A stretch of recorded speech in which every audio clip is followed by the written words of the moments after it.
Hello guys, good morning, welcome back to my channel. তুমি চলে এসেছি তোমাদের কাছে সকাল সকাল নতুন একটা ভিডিও নিয়ে। তো আজকে ভিডিওটা আমি এখন থেকে স্টার্ট করছি। তো চলো তুমি ভিডিওটা কন্টিনিউ দেখতে থাকো। আই হোপ তোমাদের ভিডিও দেখতে খুব ভালো লাগবে। চলো আজকে দিনটা স্টার্ট করা যাক। আর প্রচণ্ড গরম পড়েছে, তোমরা সবাই আশা করি জানো। আর রাত্রের দিকে একদমই ঘুম আসছে না, সেই কারণে সকালে ঘুম উঠতেও অনেকটা দেরি হয়ে যাচ্ছে। আর এখন বাজছে মোটামুটি 8টা মতো।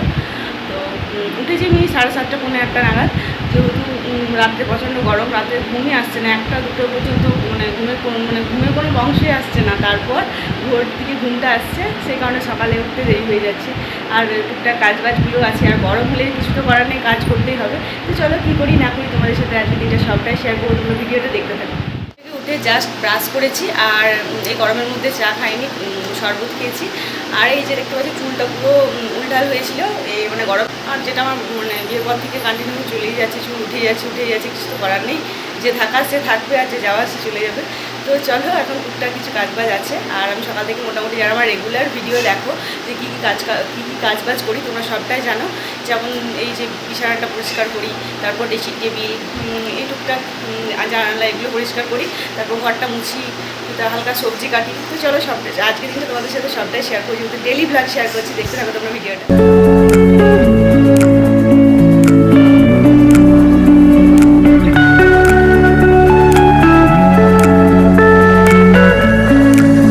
বিছানা গোছানো কমপ্লিট। তো এবার ঘরটাকে ঝাড় দিয়ে ভালো করে মুছে নেব।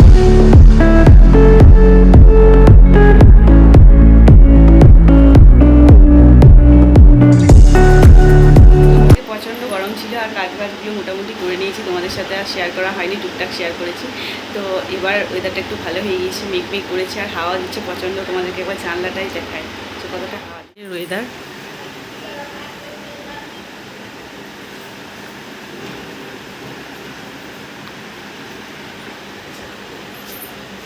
তো প্রচণ্ড চাপ আমার বরের, কিন্তু এইমাত্র টিকিট কেটে এসছে। তো টিকিট কেটে আসার পরেই ও থাম্বনেলটা তৈরি করছিল, যে প্র্যাঙ্কটা তোমরা অলরেডি দেখে ফেলেছো। তো এখন আমার বর গিয়েছিল টিকিট কাটতে। তো কিছুদিনের মধ্যে আমরা একটু বাইরে যাওয়ার প্ল্যানিংয়ের মধ্যে রয়েছি। তো কোথায় যাব না যাব তোমাদের অবশ্যই সবটা জানাবো। তো এই মুহূর্তে আমি জানাতে চাইছি না, কারণ এই মুহূর্তে এখন কিছুদিন দেরি আছে, সেই কারণে। আর যখন কিছুদিন মাত্র থাকবে হাতে যাওয়ার, তখন তোমাদেরকে অবশ্যই বলবো কোথায় যাচ্ছি না যাচ্ছি, কেন যাচ্ছি। তো সমস্ত কিছুই জানাবো তোমাদেরকে, কারণ তোমরা হচ্ছে আমার একটা ফ্যামিলি। আমার ফ্যামিলি যেমন আছে, সেরকম তোমরা হচ্ছে আমার একটা ফ্যামিলি, সে কারণে তোমাদেরকে অবশ্যই সবটা জানাবো। তো কয়েকদিন ধরে ভাবছিল যে টিকিটটা কাটতে কথা হচ্ছিল না কাটা। তো আজকে ফাইনালি কেটে চলে এলো, টিকিটটা ফাঁকা ছিল। তো বললো যে না, আজকে কেটেই ফেলি। তো আর মোটামুটি 1 মাসের মধ্যে। তো আমি তো খুব এক্সাইটেড, কারণ বাইরে কোনোদিন সেরকমভাবে যাইনি। বাইরের পরিবেশ কীরকম হয় না হয় আমার কোনো কিছুই ধারণা নেই। তো এখন প্রচণ্ড এক্সাইটেড। বাইরে গিয়ে জানি প্রচুর প্রবলেম ফেস করতে হবে, তো কিছু করার নেই, যেতে হবে যখন। তো তোমাদেরকে তো অবশ্যই জানাবো। টিকিটটা তোমাদেরকে একবার দেখাই। টিকিট আমরা দুজন যাব।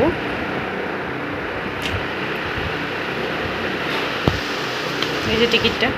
তো স্নান করে আমি আর ভিডিওটা কন্টিনিউ করিনি, তার কারণ হচ্ছে সকাল থেকে সেরকম ভিডিওটা করিনি। তার কারণ হচ্ছে কী বলবো, ও বাড়িতে না থাকলে আমার একদমই মনটা ভালো থাকে না, কেন জানি না, ভালো লাগে না। তো এটাই হচ্ছে বাস্তব কথা। বাড়িতে হয়তো ঠিকঠাকই লাগে, তো এখানে আমার ও না থাকলে আমার ভালো লাগে না, সত্যি কথা।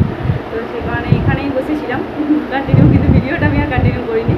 তো স্নান সব কিছুই করে নিয়েছি মোটামুটি। তোমাদেরকে আজকে একটা জিনিস দেখাবো, যে বিয়েতে পেয়েছিলাম, তার মধ্যে একটা স্পেশাল গিফট। আমার তো খুব ভালো লেগেছে গিফটটা, তোমাদের সাথে শেয়ার করবো। তো চলো দেখাই তোমাদেরকে। বিকালে একটু রেডি হয়ে গিয়েছি, আমি আর ও দুজন মিলে একটু ঘুরতে যাব। তো চলো, একটু প্রচণ্ড বাড়ির মধ্যে গরম করছে, একটু বাইরে হাওয়া দিচ্ছে, সে কারণে যাবো। তো চলো যাই, তারপর ঘুরবো, বেড়াবো, চলে আসবো, সন্ধ্যার আগে চলে আসবো। তো চলো এখন যাওয়া যাক। ঘুরেছি আর হাওয়া দিচ্ছে হালকা হালকা, বেশ ভালো লাগছে। এই গরমের মধ্যে কিছু ভালো লাগছিল না, সেই কারণে আমরা দুজন মিলে একটু ঘুরতে গেলাম। তো ঘুরতে গিয়ে বর বললো যে চল, যখন ঘুরতে এসেই পড়েছি, কিছু না খেলে হয়। তো সেই কারণেই যে দেখতে পাচ্ছ এখন আমরা পকোড়া খাচ্ছি। ও অলরেডি খেতে স্টার্ট করে দিয়েছে।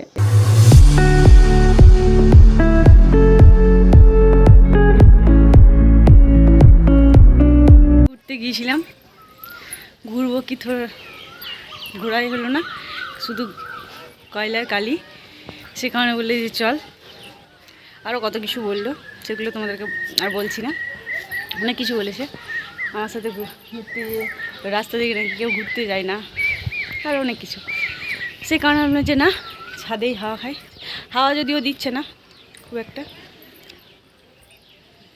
তখন বলেছিলাম যে আমি একটা তোমাদেরকে গিফট দেখাবো, পেয়েছি, তো তখন দেখানো হয়নি। তার কারণ হচ্ছে ওটা ছপ্পরের ভেতরে, বক্সের ভেতরে ছিল। আর বললো যে এখন আর বের করতে হয় না, পরে বের করবো রাত্রে, লাইট জ্বলে, যেহেতু দেখতে ভালো লাগবে সেই কারণে রাত্রে এসে তোমাদেরকে, রাত নয় এখন সন্ধ্যা, ঘুরে টুরে এলাম। তারপর তো চলো তোমাদেরকে দেখাই যে গিফটটা কী। তো এই যে এটা হচ্ছে একটা আয়না। এটা আবার কি তোমরা হয়তো ভাবতে পারো এটা আবার কি স্পেশাল গিফট। তো হ্যাঁ, এরকম আমরা সেম আরেকটা পেয়েছি। তো ওইটা নর্মাল যেমন আয়না, তো ওটাতে হয়তো আমাদেরকে ফটো সেট করতে হবে। তো এটাই যারা দিয়েছে, মানে এটা দিয়েছে হচ্ছে ওর ভাইয়ের ফ্রেন্ডরা, আর একটা দিয়েছে ওর বোনের ফ্রেন্ডরা। তো ওটাতে ফটো ওটারও কিছুই নেই, আর এটাতে ফটো আছে। তো চলো তোমাকে দেখাই যে আমাদের কোন ফটোটা, বিয়ের আগের ফটোই দিয়েছে। তো খুব ভালো লেগেছে এই গিফটটা আমাদের। তোমাদেরকে ফার্স্ট দেখাই, তারপর সব কিছু বলছি।